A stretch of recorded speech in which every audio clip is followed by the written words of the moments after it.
these grown ass kids. You know what? I have realized that when I had my daughters in my life and people in my life who was not filling my cup was always empty. Always empty. Every time that I had these people in my life taking the water, the liquid from my cup, they stole my peace, they stole my happiness, they drained me. I was always tired, always eating the wrong stuff. My cup was never full. When I got these people out of my life, when I ghost them, when I really went no contact and ghost them, my cup stayed full. It started overflowing with peace, with happiness. It started overflowing with me having my self-esteem back because it's my self-esteem, but I gave it to them. I will not allow anyone to make me thirsty again. I would not allow anyone to take the liquid from my cup anymore.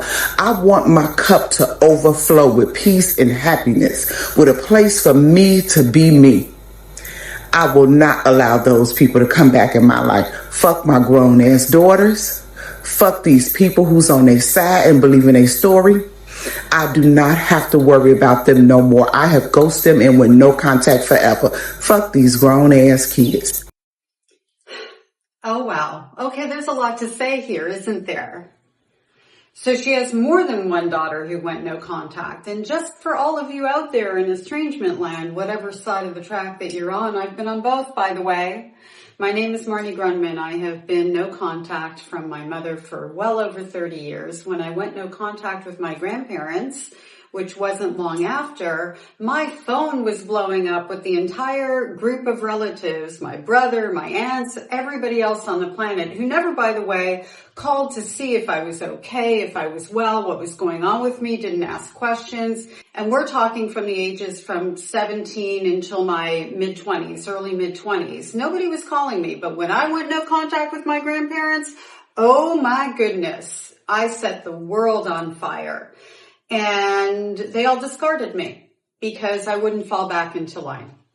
So that's a little bit about me on one side of the track. On the other side of the track, my eldest daughter was estranged from me. It's been 20 years since that estrangement. We've been solid for almost 20 years. There was maybe 1-2-ish years in there where she wasn't speaking to me, and not all the way through, but for the most part, she was no contact with me. And I had to work to repair that relationship because I'm the mama and that's my job. And she didn't ask to be here. She didn't ask for a mom who was 17 when she had her. She didn't ask for a mother who didn't get her ducks in a row and go to therapy and do the things that I should have done before I had children. Regardless of the circumstances that came her into being, it was my job to do better. I know it's such a novel concept. Anywho, let's get back to the fuck these grown-ass kids. She's got two. And at least two. Two that I'm sure about that are no contact with her. And in these family systems, usually one goes no contact. It's not usual that more go no contact. Why is that? Because the child who escapes most of the time is the scapegoat. And the golden children tend to stay in place. And that's not 100% of the time. So when you have more than one child in a family household that goes no contact, it's not that common, and that should tell you something even more about the dynamic, that the golden child probably couldn't even tolerate the parents' bad behavior. And I'm just going to put it as bad behavior or toxic behavior. And I also want to say that a lot of the times when the no contact occurs in our adulthood, it's not because of the unacknowledged past that keeps getting swept under the rug. It's the majority of it is because of present day behavior. It's because there's still a dynamic in there, a behavior on the part of the parent that they're not taking accountability or acknowledging the way that they're behaving in the adult relationship. A lot of us, myself included, and by the way, just as a side note, my mother dropped me out of a 2-story window when I was 5-6 years old and tried to unalive me. Didn't realize she was trying to unalive me until a few years ago because I walked away with 2 broken arms. It took me that long for it to click in, and I went, oh, she had no way of knowing that I would walk away with broken arms and even walk away at all. Anywho, I came to a point in my relationship with my mother, and I'm laughing because I was just remembering a letter that she wrote me where she said something to the effect of, I'm at a point in my life that I'm not going to be part of your blame game kind of thing. So it just reminded me of those words when I was speaking about my experience with her. And it came to a point for me where if she would have respected my boundaries, and a big part of my boundaries were about my children, because I didn't know at this point that I was worthy of boundaries. I knew that they were. So a big part of my boundaries was, I don't know, don't tell my eldest daughter who was 5 and 6 years old to keep secrets from her mom. Don't show her movies like Poltergeist and Dirty Dancing and other inappropriate content. Don't treat her like she's the star of the show and my son is, not even the janitor in the theater kind of thing. And he was about 2.5 years old. Do treat them in a way that's equitable and loving and kind. Don't tell me you're going to do something and then last minute fall through and leave me in the lurch. Do what you say you're going to do. And when I say that, it was because my eldest daughter was going to spend the day with my mother at one point in time, and my mother just bounces out. And it was one thing to do it to me, leave me scrambling, which she did plenty. It was another thing to leave my daughter disappointed like that. So there were lots of things in there that I was looking for boundaries around. And if she had respected the boundaries and just treated me the way she treats people that she's trying to keep in her life, or like strangers even, stranger treatment would have been good for me. I would have stayed in that relationship and there would be no estrangement. I would have left apologies aside, the whole 9 yards, and I think I would have done that forever. That's what I think. Looking back now, I recognize that not only was my mother never going to do that, well, she proved she wasn't going to do it, but also she's just never going to be a safe person. So regardless of the childhood she turned into a traumahood, the things she stole from me, the things that she continued to try to take from me, the sabotaging she did in my adult life and all of that, regardless of all that, there was never going to be a point in time where there was value to staying in a relationship with her. And so where does that bring us in relationship to this woman right here? Well, my mother's son stayed in place and I'm gone, and they all stand together with my mother, and I stand with my children who have done very well because they haven't been exposed to that toxic system and because they have two parents that love them very much. And we demonstrate that love. We're not perfect. We're not perfect parents, people. And we're not going with good parent or bad parent here. They have two parents that they can rely on, that they know are safe people and have their back. Bottom line. Here you have this woman and she's talking about, how everybody believes her children. Well, her kids are lucky compared to a lot of us, and we don't compare. I don't like comparisons, but it sounds to me like whatever it is that she's demonstrated in her own behavior, people are recognizing and listening to the children. And there is power in numbers. I think if my mother's son had stood by me, maybe the rest of the family system would have taken notice differently, for lack of a better word. Maybe some things would have been different within the family system. Maybe she would have been booted out kind of thing. Something would have happened in there, I think, because there would have been more than one child going. Well, it would have been all her children in my mother's case. So in this woman's case, fuck her grown-ass kids. Now she has peace. Now she has her self-esteem. It sounds to me like she's taking a page from the Survivor script. Anyone else out there see that? So I always say there's two patterns of behaviors in these situations. Well, there's probably more than two because golden children are their own pattern. But let's just go scapegoat and main abuser. Main queen narcissistic or king narcissistic person and their scapegoat. The narcissistic parent, emotionally immature, toxic, whatever you want to call them, they have a pattern of behavior. They have a script that they read from. And when you look at these estranged parents on these platforms, they talk about things like, those ungrateful children, of course they owe us. And I showed up, I paid for their schooling, and I provided them with food and a roof over their head, and they didn't ask to be born. What does that have to do? I was a good parent. Like, they have a script, right?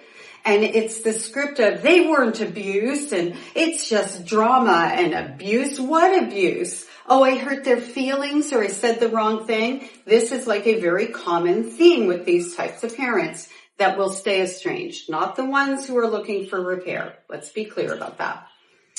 And then you have us, the estranged adult children, who when we escaped and started to go to therapy and realized, oh, I was the child in the dynamic. It couldn't have been my fault. Oh, not everybody tells their little girls that they were, and I'm saying girls because for me it's my mom and I'm a girl, obviously.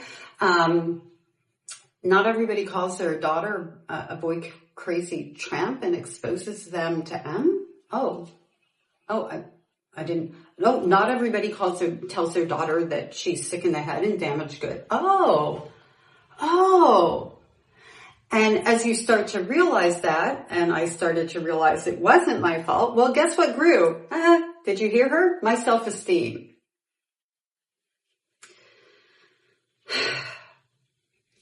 She has peace in her life now. That's another thing that we say. And we do have peace in our life because nobody's causing more trauma and drama. We'll go drama on that one. And because we're picking and choosing our relationships based on the value that they bring along with them and the values that we have for ourselves. So for example, I look at relationships in a very particular way in terms of what I will and won't accept. And really, I'm just looking for 3 simple things that I provide for myself. That's my bar, and I just want my relationships to meet that bar. I want to feel safe, I want to feel seen, and I want to feel cherished. I treat myself that way. I treat others that way. I want to be treated that way. So we could call that having my peace. So now she has her peace. Does she sound peaceful to you, by the way? Fuck them grown-ass kids. I'm going to do more videos on her because this one's actually the least angry I've heard her. And there's nothing wrong with being angry. I get shade thrown on me all the time about being angry. Having anger is healthy. What you do with it defines whether or not it continues to be healthy. Anger isn't an action. It's just a simple emotion, right? She's talking about, I don't need somebody telling me and disrupting me. What she's really saying in there, in my opinion, is she doesn't want people around that aren't bobbleheads. Doesn't that track with how estranged parents behave?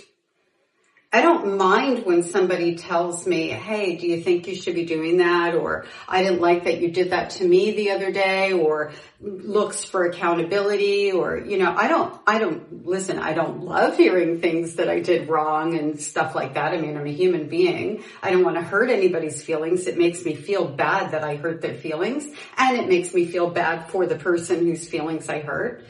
It's going to happen. I'm a human being, and I'm going to take ownership of it when that comes to pass. But this kind of parent, she doesn't want to take accountability. And so now she's discarding her children who are already not talking to her and letting them know, this is a video for them, that she just doesn't give a fuck about them. Good riddance. And I can promise you that my mother is very much along those lines. And I was the last one to try to have a relationship with her, and she ignored me.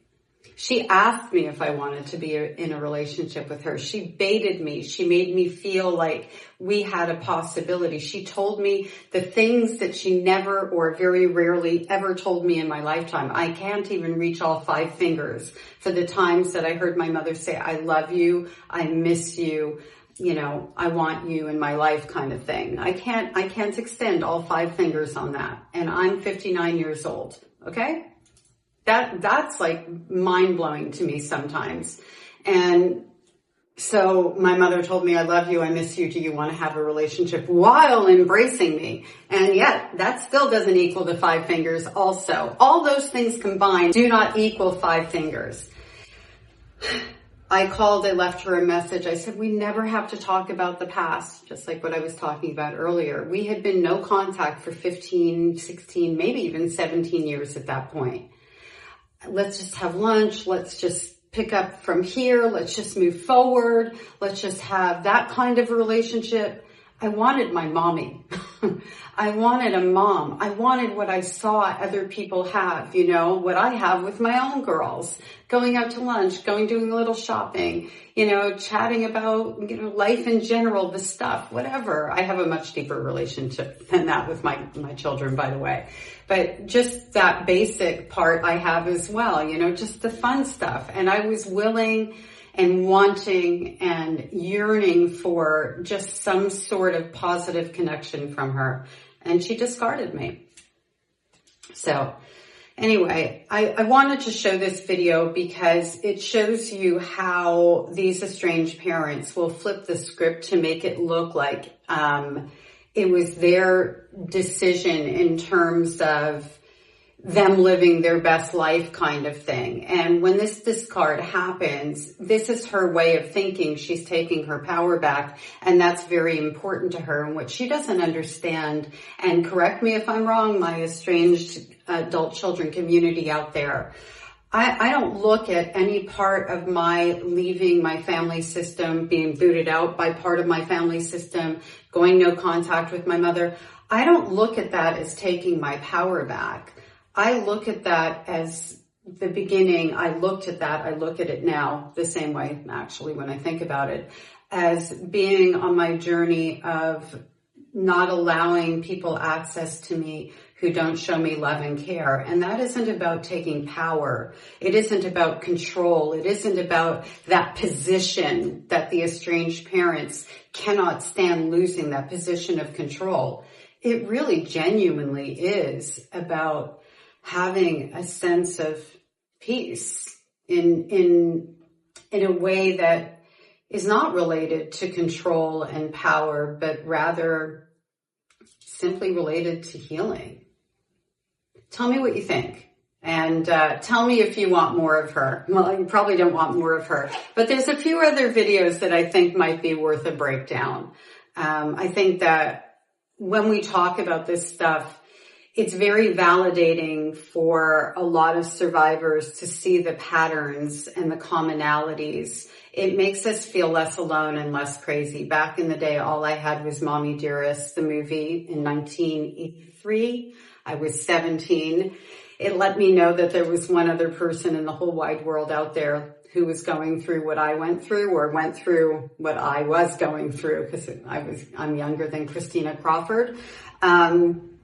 And I didn't know that there was anybody else out there who had experienced it. And these patterns of behaviors give us the validation of knowing that, you know, these types of parents rarely deviate from their script, and that we also have patterns of behaviors that we have to pay attention to and heal so that we're not stuck in the loop that they tried to keep us in.